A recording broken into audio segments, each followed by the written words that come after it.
My boss fired me for poor performance even though I generated 45% of the revenue the next day. Hello everyone, enjoy these relaxing moments while you watch.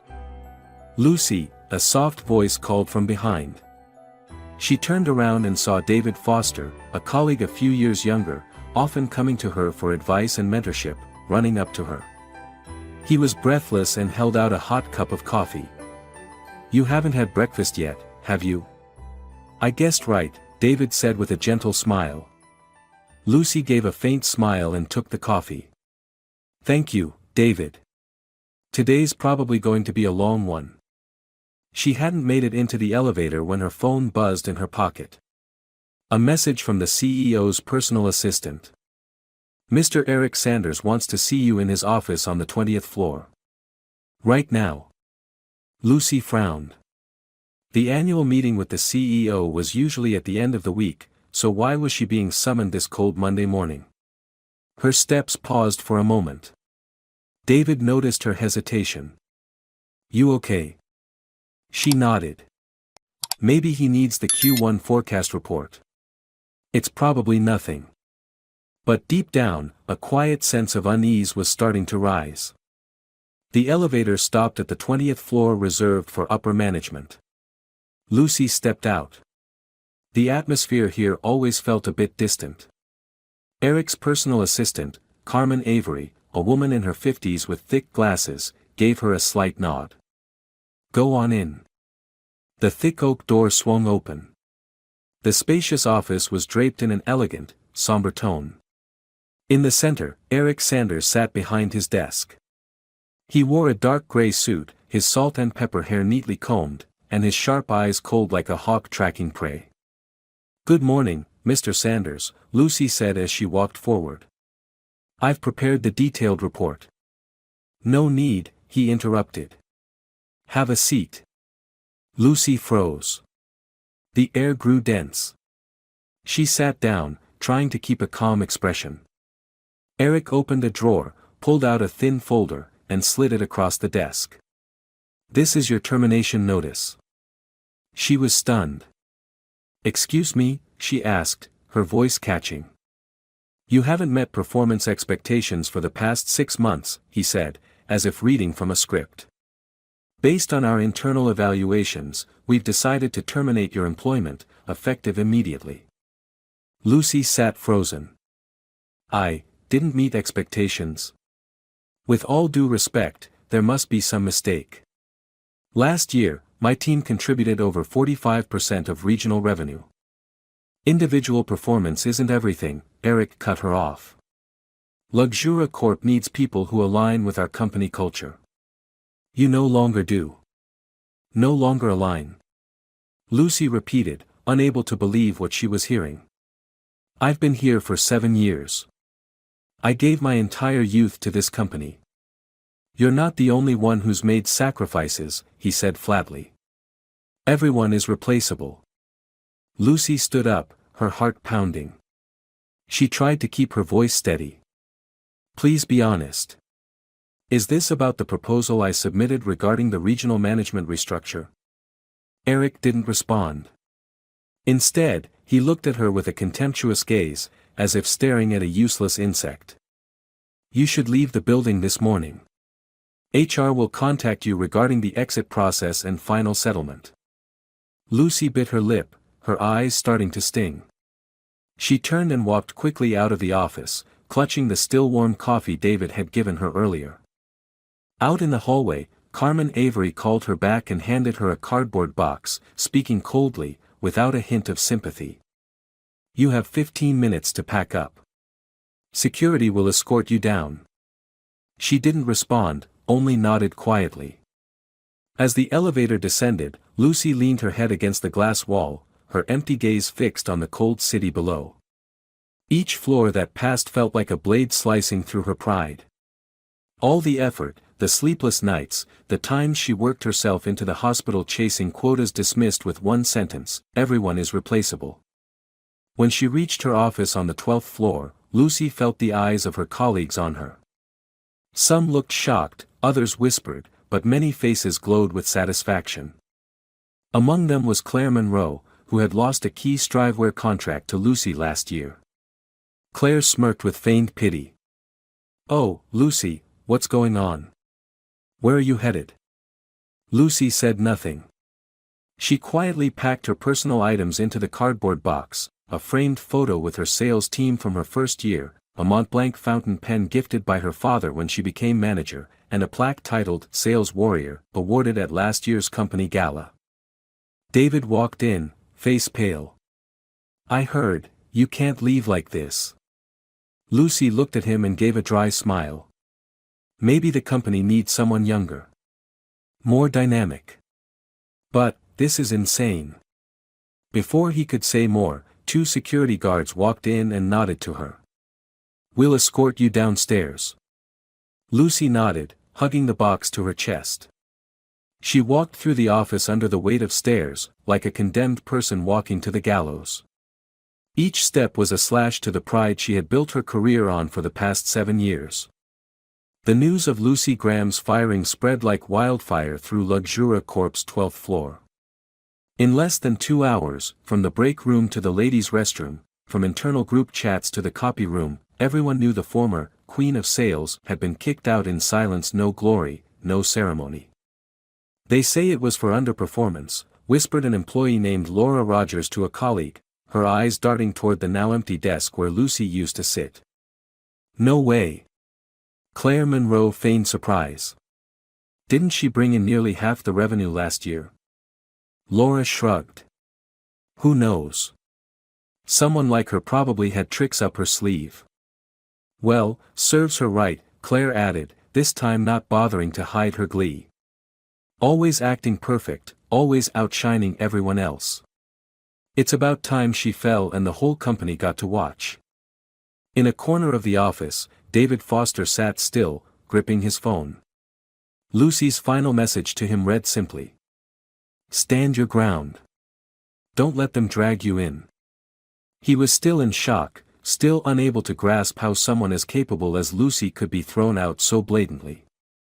At that moment, in the regional executive boardroom, Eric Sanders stood before Luxura Corp's leadership team, calm as if nothing unusual had happened that morning. Beside him was Teresa Vance, the head of HR, who had never liked Lucy. "I want to emphasize that this morning's decision was entirely based on performance evaluations and cultural fit," Eric said in a steady voice. "We cannot allow one individual to manipulate the entire landscape." Michael Carter, the regional operations director, furrowed his brow.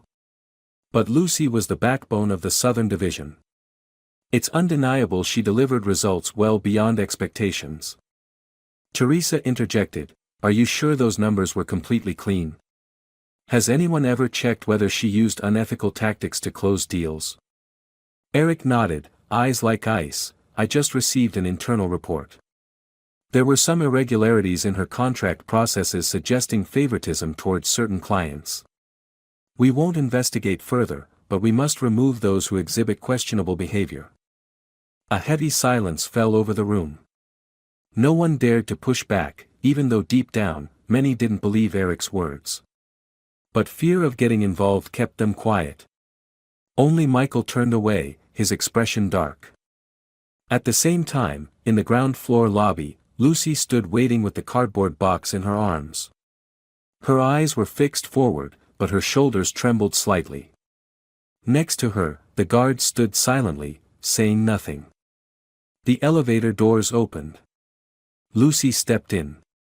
Just as the doors were about to close, a familiar figure rushed by, Marina Lopez, Lucy's best friend since day one at the company. They had weathered the worst workdays and crushing pressure together. They were once an inseparable duo. Marina handled logistics, Lucy closed the major deals. Lucy had stood up for her more times than she could count when management pushed back. "Marina!" Lucy called out, her voice a blend of hope and exhaustion. But Marina stopped in the hallway, glanced over. Their eyes met for a few seconds. Then Marina turned away, pretending not to hear, and walked toward another elevator. No goodbye. No nod. The elevator doors closed. Lucy clenched her hand so tightly that her fingers turned white, gripping the edge of the box.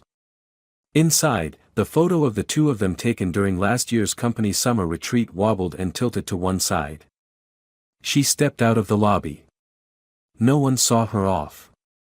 At the security gate, the scanner beeped one last time. Her employee badge turned from green to red, signaling that her credentials had been deactivated. In just a few hours, she had been erased from the system, removed from the internal registry, and more than anything cast out from people's hearts. Outside, the wind blew strong. Lucy walked along the sidewalk, each step heavy as though she were carrying everything left from a glorious past. The sounds of traffic, strangers' footsteps, and wind whistling through her collar all felt like dull knives slicing slowly into her splintering pride. She ducked into a small coffee shop near Herald Square. The glass doors offered warmth inside, lit by soft yellow lights, but she still shivered not from the outdoor chill, but from the feeling of being stripped bare in a crowd. The barista, a middle-aged woman named Betty, looked at her with concern. "What can I get you?" Lucy answered quietly, "A hot tea. To go." Betty noticed her reddened eyes but didn't ask. She simply nodded and went to prepare the order. Lucy sat waiting, the cardboard box held tightly in her lap. On her phone screen, a notification popped up from her old group chat: "Lucy has left the group." No one messaged her. Not a single word of support. No hugs. No check-ins. People who once shared dinners, who laughed with her daily, now said nothing. She had become a name erased from everyone's memory in just one morning. Betty placed the cup of tea on the table, along with a packet of sugar and a napkin. "Whatever you're going through, it will pass," she said kindly. Lucy forced a faint smile. "Thank you. I hope so too."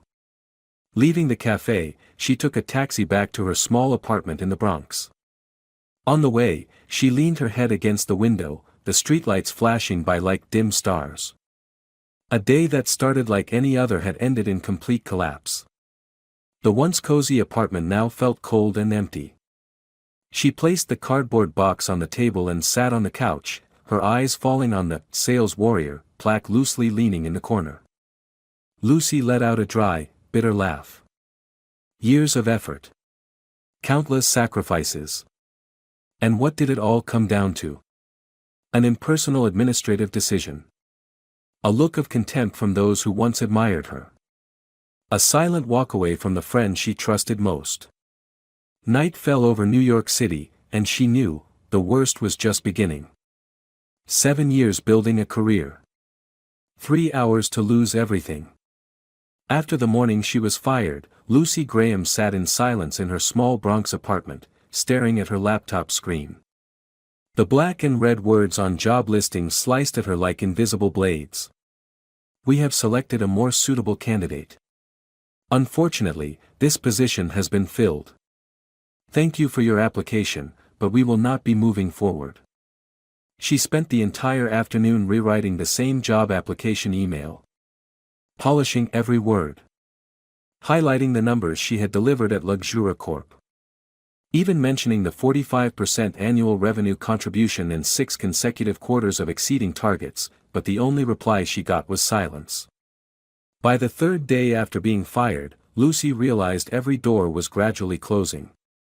Not just jobs but her entire professional network. She tried calling Frank Sullivan, the director of product development at Nara Group, a former client who had worked closely with her. The phone rang twice, then went to voicemail. Not believing her eyes, she sent a message. "Frank, I'm looking for new opportunities. Do you know of any companies needing someone with experience in the Americas commercial sector?" No response.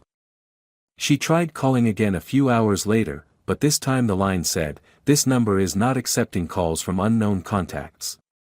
Lucy opened LinkedIn, scrolled through her 800+ connections, people who once invited her to lunch, who called her a breath of fresh air in the US market. But now, when she messaged them, only 3 saw her texts. None replied. The rest were silent. By the evening of the 5th day, she received an email from a small startup called NovaVision Incorporated, a company she had once mentored the young CEO of, Paul Sanders. The email, from Paul's assistant, a young woman named Annie, read simply. Dear Lucy. We regret to inform you that at this time, our company is unable to consider your application. Additionally, please refrain from contacting the CEO directly. This has caused unnecessary misunderstandings. Sincerely. Annie Robbins.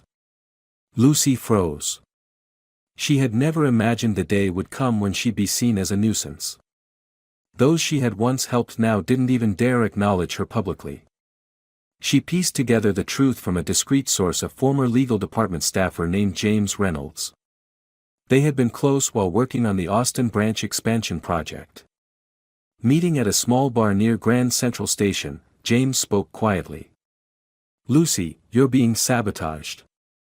The word going around is that you were fired due to internal conflict disrupting the company's structure.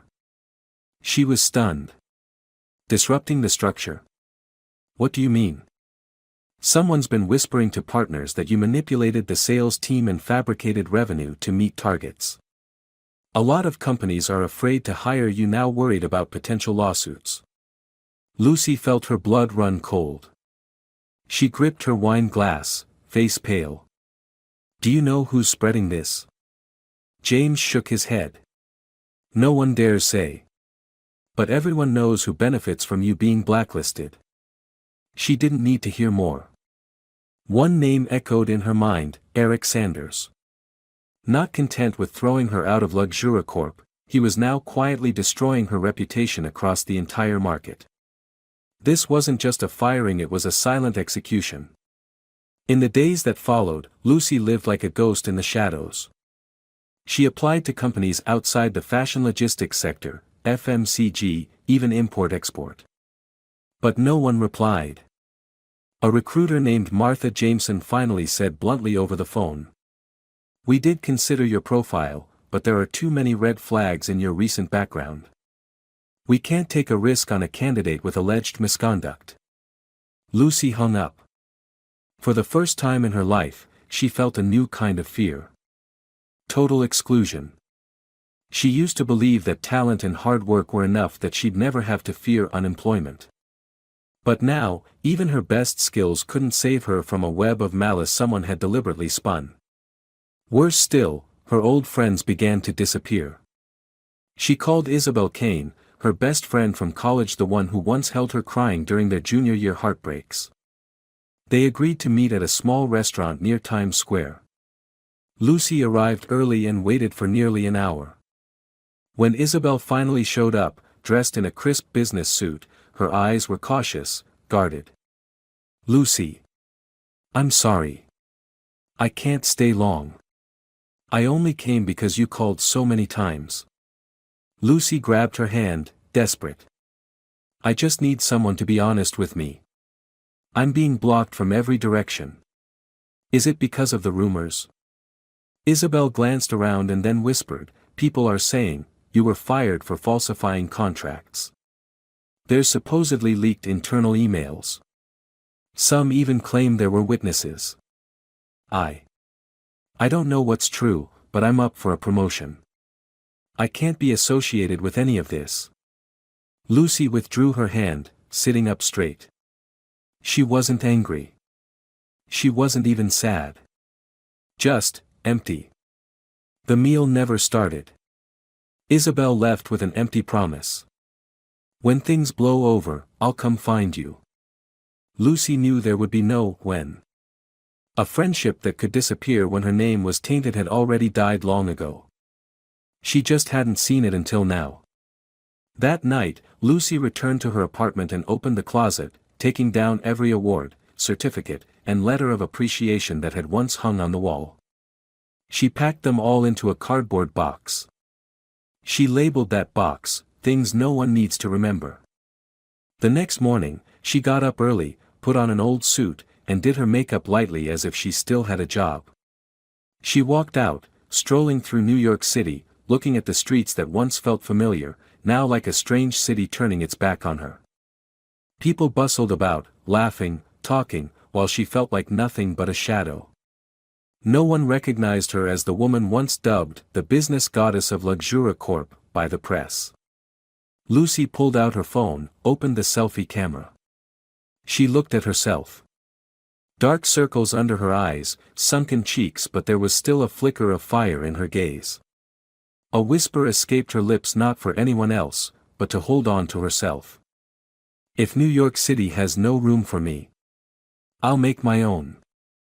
But deep down, she knew, to get to that day, she'd have to walk through many more levels of hell. By the third week after being fired, Lucy Graham no longer checked her email every morning.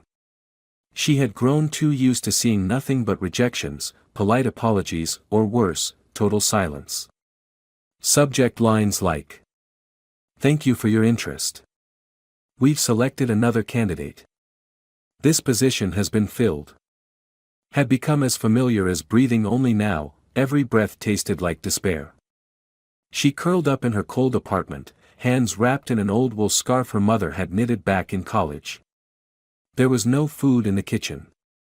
The fridge held only a hardened piece of cheese and a few mushy tomatoes. Her bank account showed a remaining balance of $117.32. Lucy opened her wallet and counted every last coin. She scraped together $4.20, just enough for a loaf of bread and the cheapest bottle of milk. She scribbled a note, "No cards. Cash only," and stuck it on her bathroom mirror. Every time she looked at it, it reminded her, she had hit bottom. The afternoon light in New York City turned a dull gray. The wind slipped through the old window cracks, groaning with an icy moan. Lucy sat in front of her computer, opening old files, financial reports, market development strategies, pricing models she had designed herself. All of them now buried, discarded, forgotten. At one point, she burst into tears as she opened a file titled Q4_strategy_final_Lucy.pptx, the deck that had secured a $2 million deal for Luxura Corp the previous year.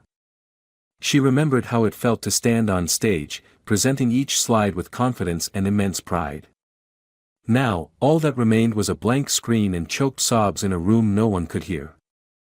Her phone rang. It was the electric company's payment reminder. She was already 3 days late this month.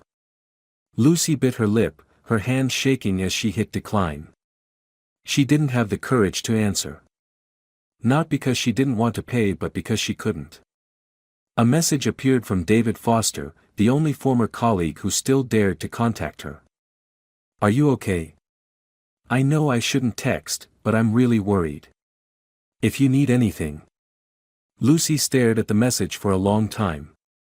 She typed, "Thank you," then deleted it. She wrote, "I'm fine, don't worry." Deleted that too. In the end, she set the phone down without replying. She didn't want David to get dragged in. Eric was still out there. Luxura Corp was still a web of power. If David was caught talking to her, he could be next to be crushed. That evening, she bundled up in a thick coat and went to the neighborhood grocery store. The shop was run by Mrs. Connie Morales, an elderly woman nearing 70, who always smiled and chatted with customers as if they were her own grandchildren. But when Lucy walked in, Mrs. Morales only glanced at her, then turned away. No smile, no greeting like before. Lucy quietly picked up bread, milk, and a small chocolate bar, a treat for herself after getting through a day without crying. She handed over the money. Mrs. Morales took it without looking at her face, counting every coin carefully as if afraid of being tricked. Finally, she said coldly, "Heard you used to work at Luxura Corporation." Lucy nodded. "I used to." "Oh," the woman nodded with faint disdain, "people say those folks are all good at putting on a show." Lucy didn't respond. She just lowered her head, took the grocery bag, and walked out. The door's wind chime rang like a sharp bark from a world that no longer had room for her. Back home, she sat on the floor, opened the chocolate bar, broke off a small piece, and carefully stored the rest in a container like someone rationing their last grains of rice. She turned on her computer. On impulse, she reopened LinkedIn. Her profile now had no activity. Posts that once had hundreds of likes were now left with a few stale comments. A private message appeared from Lucas Carter, a former colleague in market analysis. Lucy, I don't want to get involved in your mess. Please stop tagging me in anything. She froze. She had never tagged him.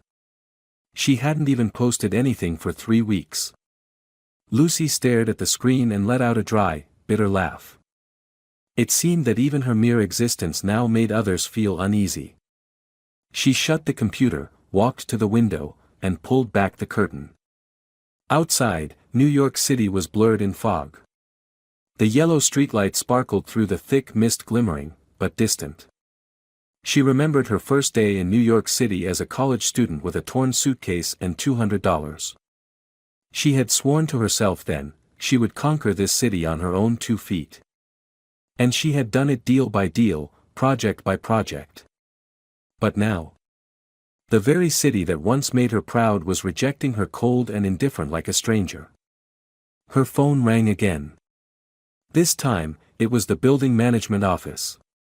The familiar voice of Mr. Ryan Evans, the middle-aged maintenance man, came through. Ms. Graham, I was asked to remind you. You're 2 months behind on rent. If payment isn't made within the next 10 days, we'll have to begin eviction proceedings per your lease. Lucy nodded slightly, her voice faint. I understand. Thank you. Are you okay? Mr. Evans asked hesitantly. She was silent for a long while, then replied, I'm still breathing. So that's something. The call ended. Lucy sat down on the cold floor, back against the wall, arms wrapped around her knees. No tears. No resistance. Just a silence so heavy it chilled the bones. Late that night, she dreamt she was standing in a grand auditorium, spotlight on her face, the crowd clapping, chanting her name. But when she bowed, the hall vanished, replaced by a room full of thousands of locked doors. She ran from door to door, banging, screaming, but every one was shut.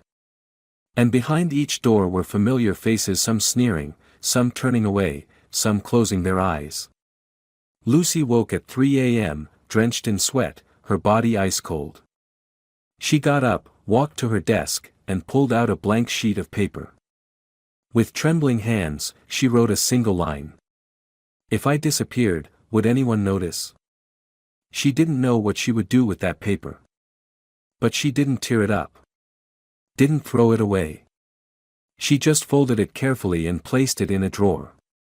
Then she lay down on the floor, hugged an old pillow, eyes wide open, staring at the ceiling. New York City carried on.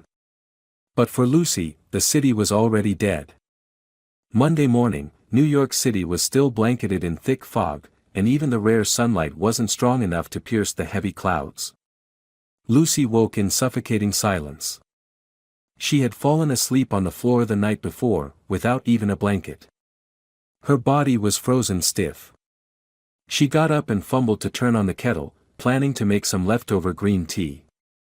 While waiting for the water to boil, she absent-mindedly picked up her phone, not expecting anything, not hoping for anything new. But this time, a notification from Business Chronicle, a respected U.S. business magazine, made her eyes narrow. Luxura Corp CEO reveals his secret to success. Eric Sanders shares insights on HR strategy and organizational culture. Lucy's hand froze. Her heart pounded. She clicked on the article. The first image that popped up was Eric in a sharp suit, legs crossed in his sleek executive office, a revenue growth chart looming behind him. Just beneath the image, the first quote hit her like a cold blade, slicing through the resignation she'd held onto for weeks. Luxura Corp's success is not due to any one individual. We believe in long-term strategy and teams aligned with company culture. Lucy kept reading, her lips pressed tightly together. Sometimes, to go far, you have to eliminate elements that destabilize the system even if they once seemed exceptional. No one is irreplaceable. A familiar sentence. That very sentence, in that same tone, had thrown her out into the cold that morning. Now it was being broadcast to millions of readers as a declaration of her worthlessness. Lucy swallowed hard. Her hand started shaking as she scrolled down to the next section, where the reporter asked directly about recent staffing changes. Recently, Luxura Corp terminated an employee once praised as the Queen of Sales. Was that a PR risk, sir? Eric responded. We don't concern ourselves with media-given titles. Some individuals focus on creating a facade, using personal tactics to inflate their performance. That's not real value. I trust the public is smart enough to understand that. Lucy slumped forward over her desk. In that moment, she didn't feel angry. She felt stunned. Paralyzed. Some part of her had still hoped it was just an internal misunderstanding that if she kept quiet, time would reveal the truth. But no, Eric hadn't stopped at silently destroying her career. He wanted her erased from the industry for good. And the fastest way to do that was to destroy her reputation in front of the entire world. Her phone buzzed again, this time, a message from Martha Graham, a maternal cousin who once looked up to her and was now studying business. Lucy. I read the interview with Mr. Sanders. I don't believe you did anything wrong. But people are sharing it everywhere. I think you should speak up. Lucy stared at the screen, biting her lip until it bled. Speak up. But how? No one would believe her. No one would give her a platform to speak. The media never takes the side of the fired. No outlet wants to publish a rebuttal from someone suspected of fraud. She opened her computer and went to Twitter. Before she could type anything, she saw a thread of posts with the hashtag #LuxuraVision filled with praise for Eric and the disciplined reforms that helped bring Luxura Corp back to strength. Among them, anonymous accounts posted. Word is that woman used personal tactics to get promoted. Now that it's exposed, she's just whining. Those kinds of numbers. Anyone can do that if they know how to flatter the right person. One account even posted a photo of her presenting last year, with the caption, "The lead actress in Luxura Corp's Sales Illusion Act." Lucy shut her laptop. Her chest felt crushed. Her breathing sped up, her vision blurred. She ran to the bathroom and vomited violently. Her knees buckled on the cold tile floor. Voices clanged in her head like metal crashing together. Useless. Fake. Discarded. No one believed her. Once she calmed down, she sat silently on the bathroom floor, back against the sink, hands wrapped around her abdomen. "Why me?" she whispered, her voice fading like a ghost.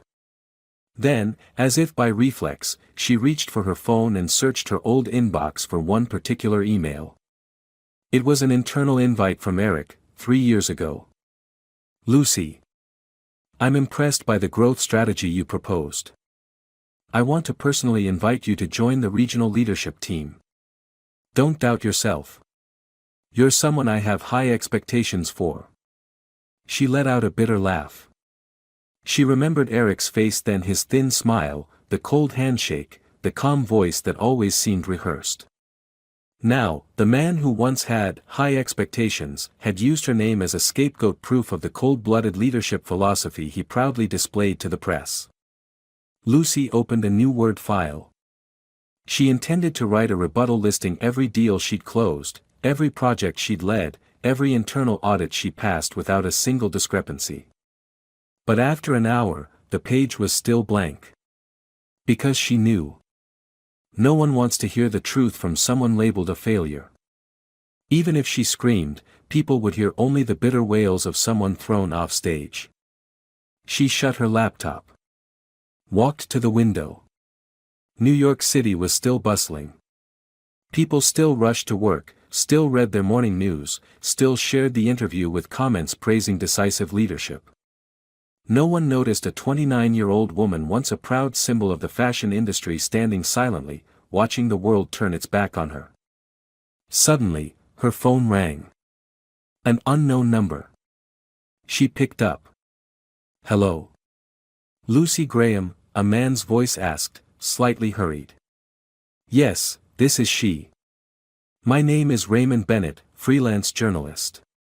I'm not calling for an interview. I just wanted to tell you. I used to be an assistant at Business Chronicle. I know for a fact that Mr. Sanders' interview was commissioned a week in advance. And the writer was pressured to revise several sections, especially the part about you. Lucy froze. Why are you telling me this? Because I know you don't have the chance to defend yourself. And because I was there during that internal press briefing last Q2 when you slammed the table opposing the budget cuts for training while everyone else stayed silent. She trembled. So, you want to help me? Raymond sighed. I can't do so publicly. But if you need information to expose the truth, I'll send you what I have. You just need the guts to act. She paused for a few seconds. Her heart pounded. Something burned inside her chest, not anger this time, but a desperate will to survive. Thank you. I won't stay silent any longer. The call ended. Lucy exhaled and closed her phone.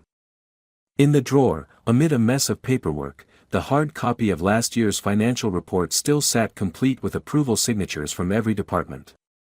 She pulled it out, wiped off the dust, and set it on the table. If victory doesn't go to the silent, then she would learn to speak. And this time, no one would silence her again. For days had passed since Eric Sanders' interview spread across every media platform. Even though Lucy tried to avoid the internet, ignored phone calls, and even turned off the Wi-Fi, the whispers still found their way into every corner of her life like toxic air. That afternoon, New York City was colder than usual. The clouds hung low, and the city seemed swallowed by a dreary gray mist. Lucy sat alone by the window, watching light raindrops fall on the tin roof across the street. She didn't cry. There were no tears left. The pain had turned to stone silent and eroding her breath. A knock at the door startled her. No one had come by in days.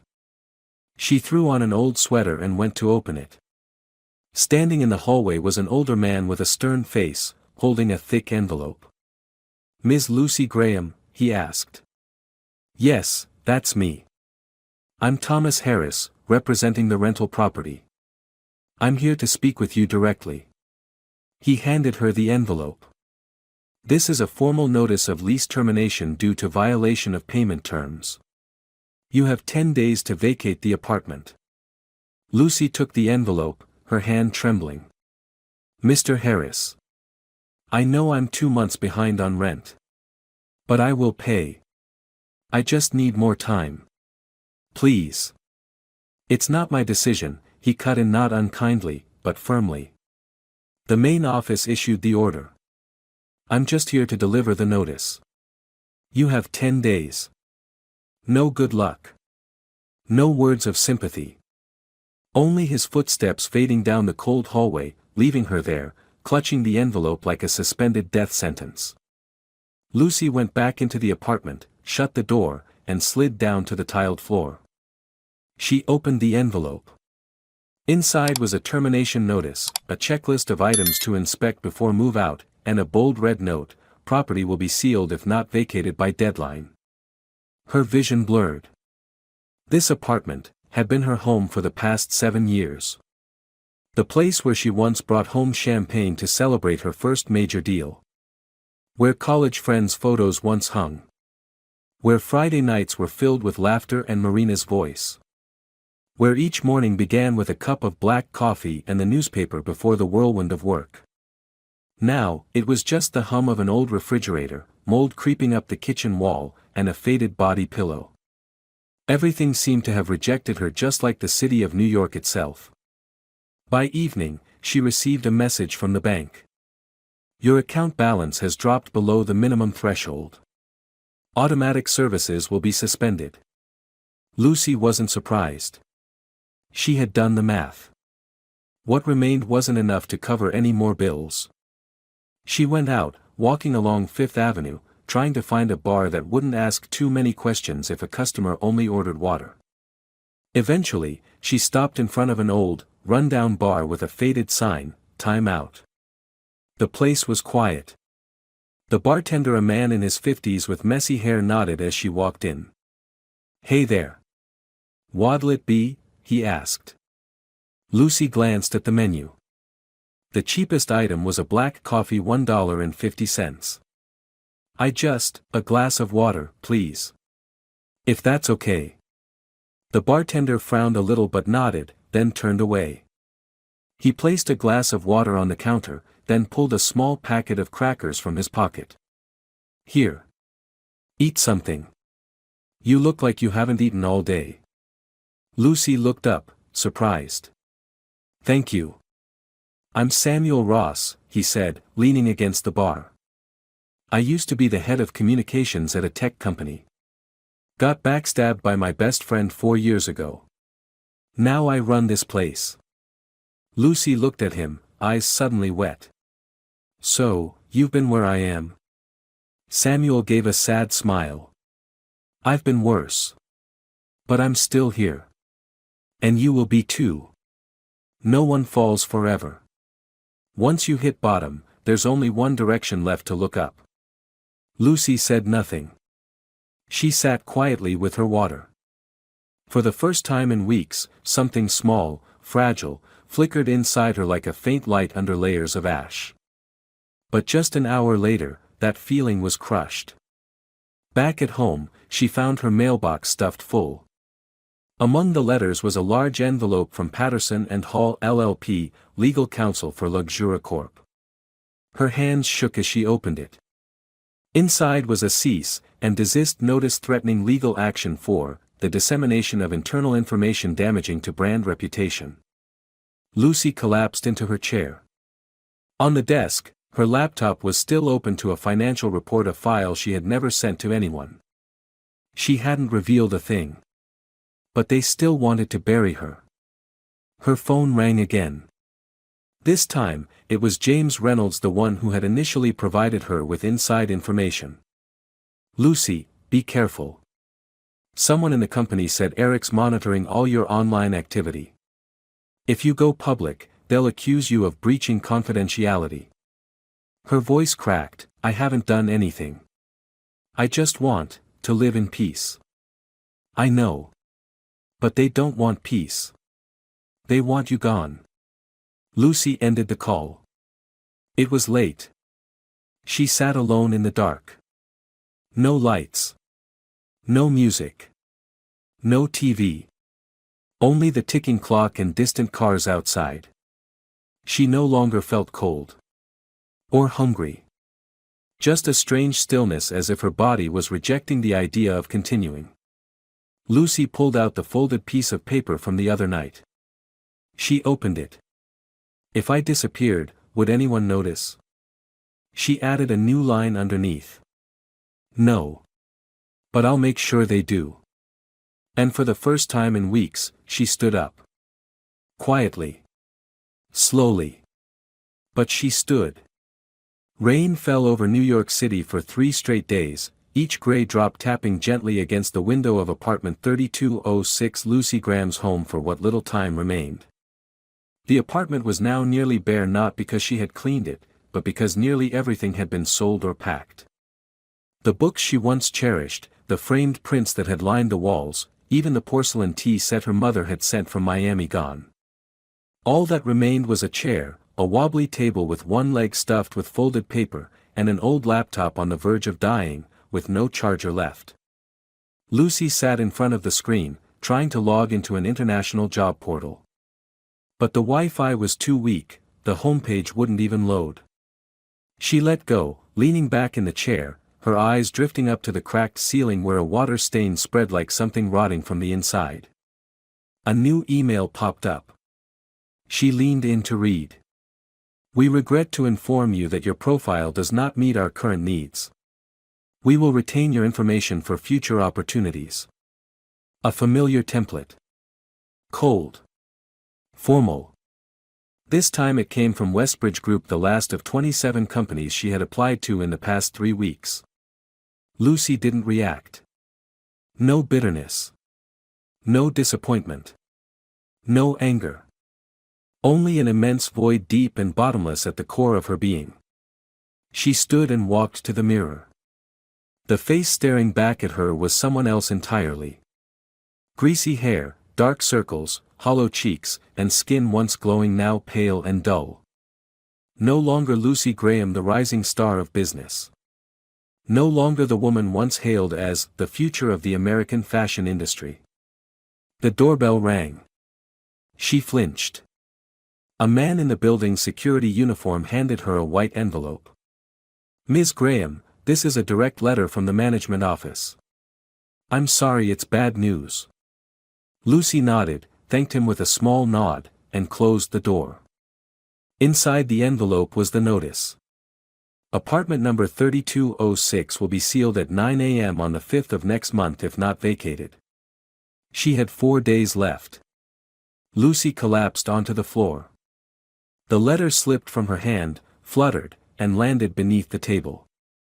She let out a long breath, so long, it seemed to carry the weight of all the days she had held herself together. An hour later, she put on her coat and scarf and stepped outside.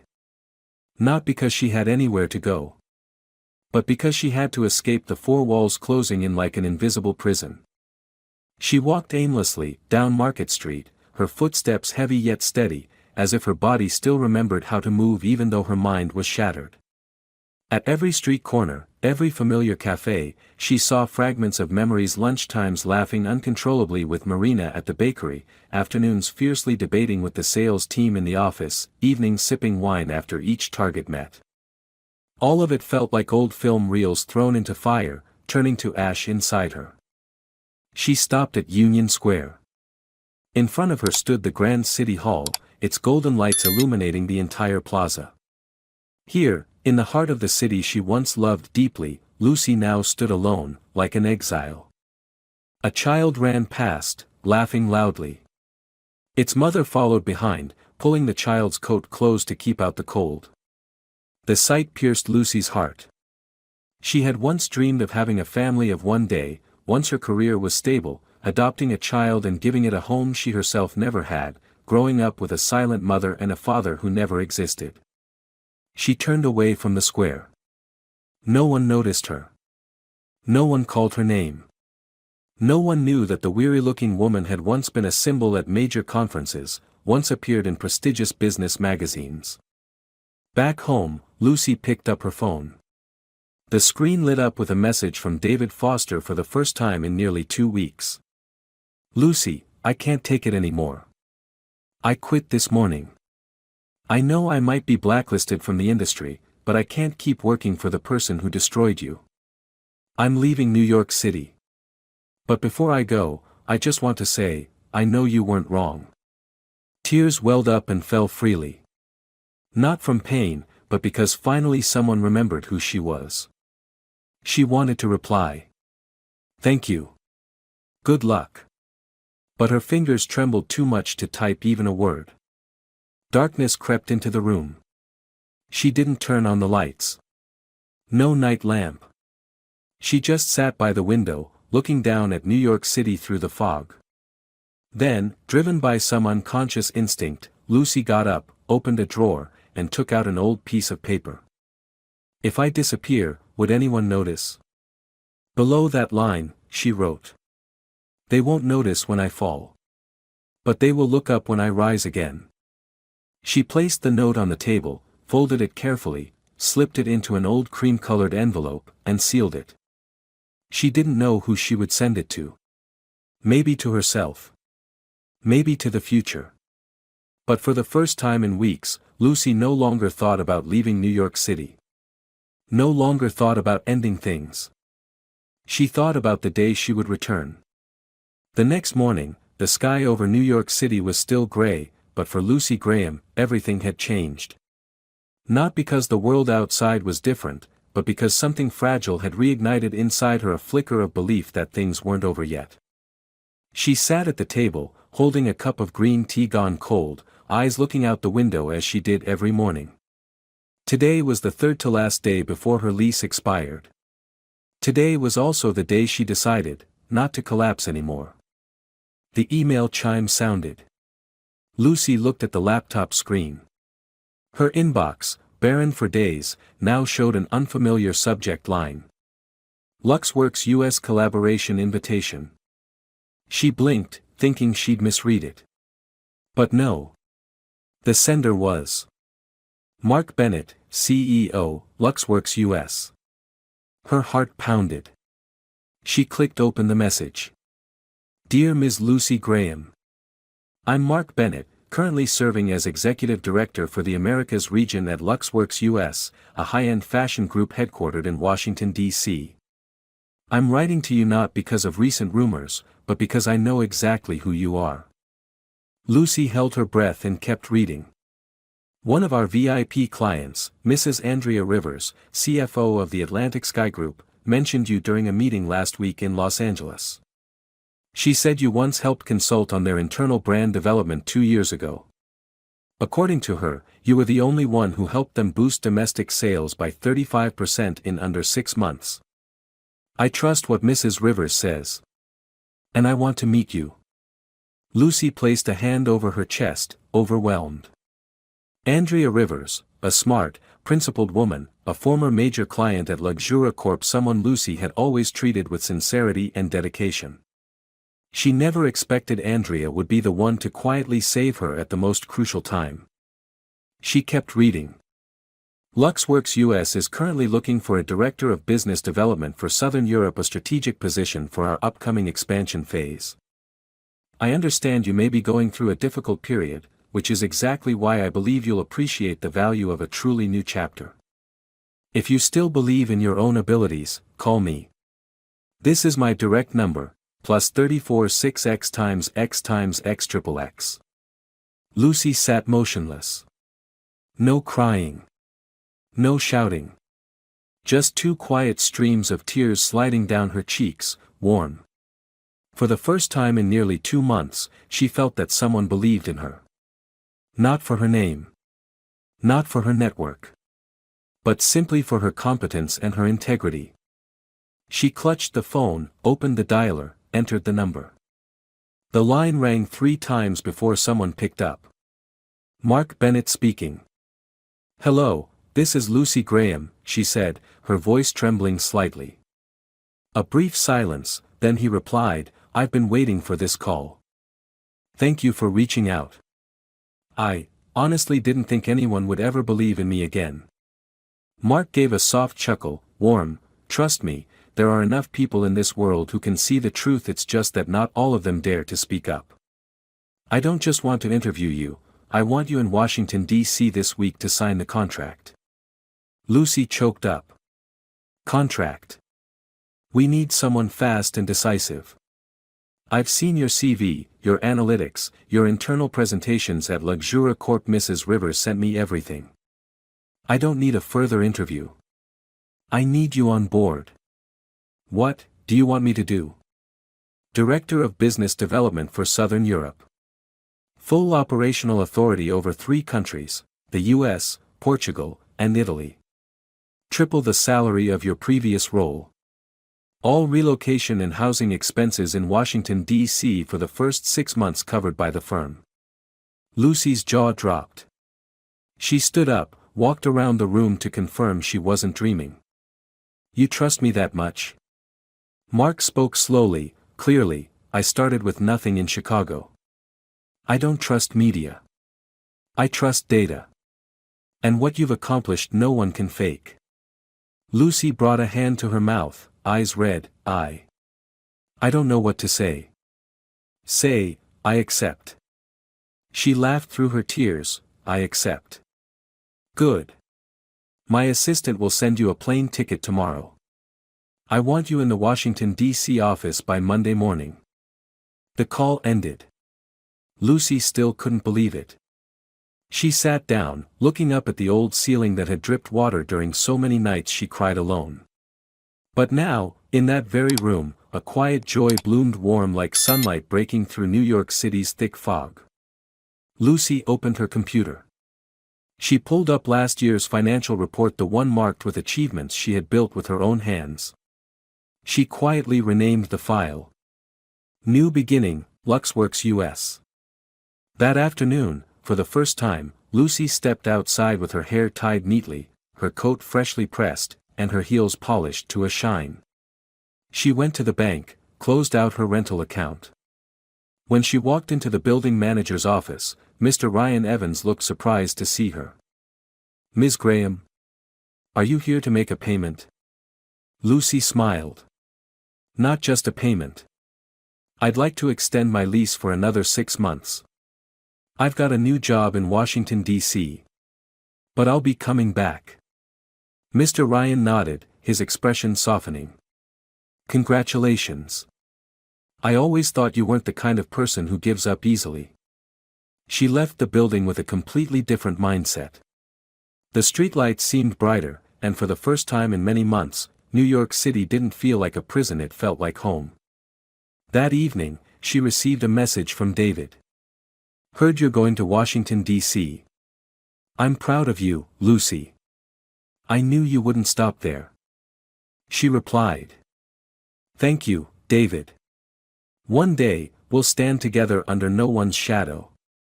That night, Lucy packed her luggage, not much.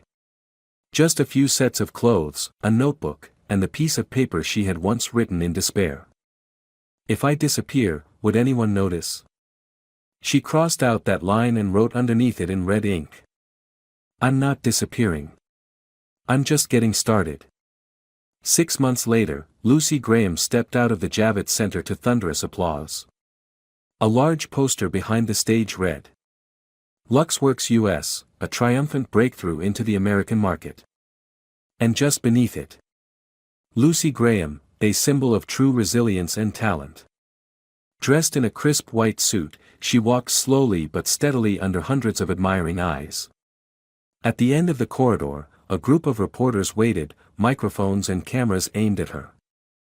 "Ms. Lucy, can you share your feelings now that Luxworks US has officially surpassed Luxura Corp in the Q2 luxury brand rankings?" asked a journalist from Modern Leaders magazine. Lucy smiled calmly. "I'm just a small part of an incredible team. Today's success is the result of people who chose to believe in what's right, even when the whole world turned its back." Another female reporter chimed in, "Do you have a message for companies currently facing crises?" Lucy looked straight into the camera, her gaze steady. "Don't let others define you by your failures. Failure isn't a period, it's a semicolon, where you pause to breathe and begin writing a better story." She walked past the crowd, her CEO, Luxworks US badge swaying at her chest.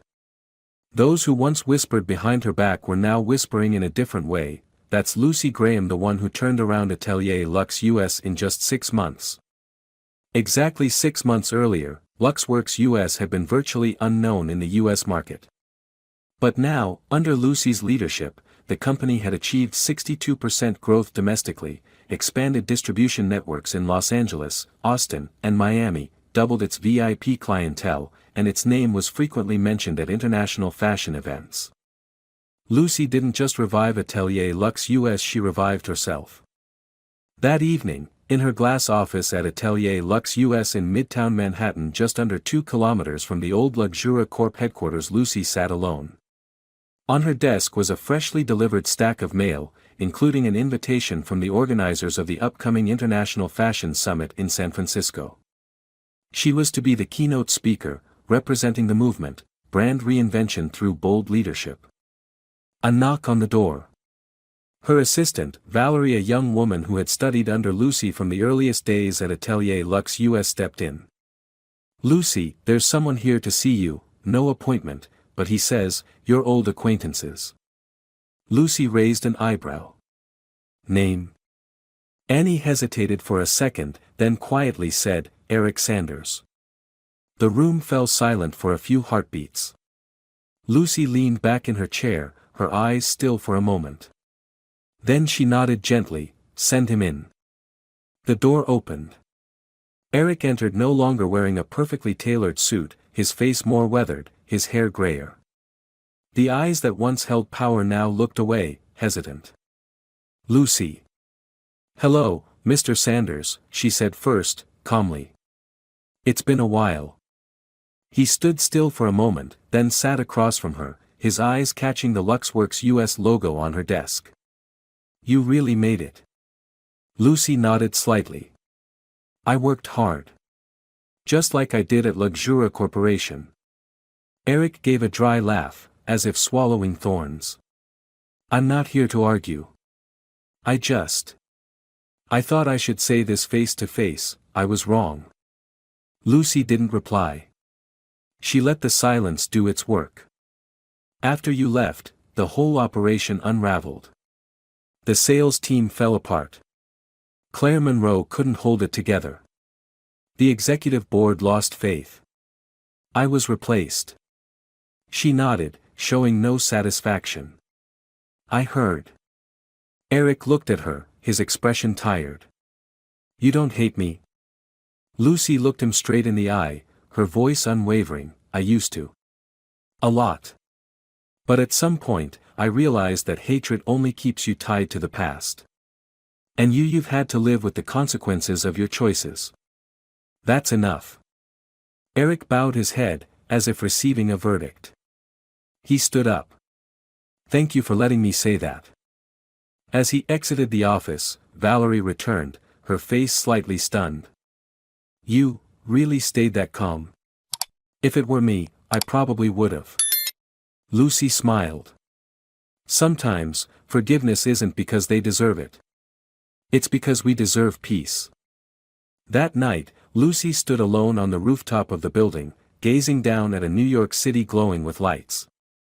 She pulled an old letter from her pocket, the one she had written in a moment of despair. If I disappear, would anyone notice? She burned it. Watched the ashes scatter in the wind. Every question had already been answered by time itself. The next month, at the Top 100 Most Influential People Under 35 in the Americas ceremony in Los Angeles, Lucy walked onto the stage and received a Crystal Award from the city's mayor. In her speech, she shared. Success isn't measured by the number of times you're applauded. It's measured by the number of times you get up when no one is there to cheer. After the event, she returned to New York City, bringing back the award and a six-figure bonus from Atelier Luxe US. But instead of spending it on herself, Lucy went straight to the Fashion Institute of Technology, FIT NYC, where she once studied, and met with Dean Rosalie Irving. I want to fund scholarships for 10 young design students. Each year. For 5 years. Dean Rosalie was touched. Lucy, you haven't forgotten your roots. She smiled gently. I haven't forgotten what I once needed when I had nothing. Now that I have something, I want others to have a chance too. The next morning, Lucy sat in her old apartment in the Bronx, now renovated, bright and warm. She poured herself a cup of green tea, sat by the balcony, sunlight gently lighting her face. Autumn in New York City felt like a hug after the storm. She smiled, holding her small notebook, and wrote a few lines. The most beautiful victories don't come from defeating others, but from becoming a more radiant version of yourself. Lucy Graham's story reminds us that failure, no matter how bitter, does not define a person's worth. When every door shuts, as long as you keep believing in yourself, there's always a way out. Betrayal, slander, isolation, they're all temporary. What matters is never giving up your character, never fighting darkness with more darkness, but with brilliance. The greatest victory doesn't come from beating others, it comes from rising above your darkest days and conquering yourself. If you enjoyed this story, we invite you to give it a like and subscribe to our channel. Your support motivates us to keep bringing heartwarming stories almost every day. We are very grateful for your support. See you soon.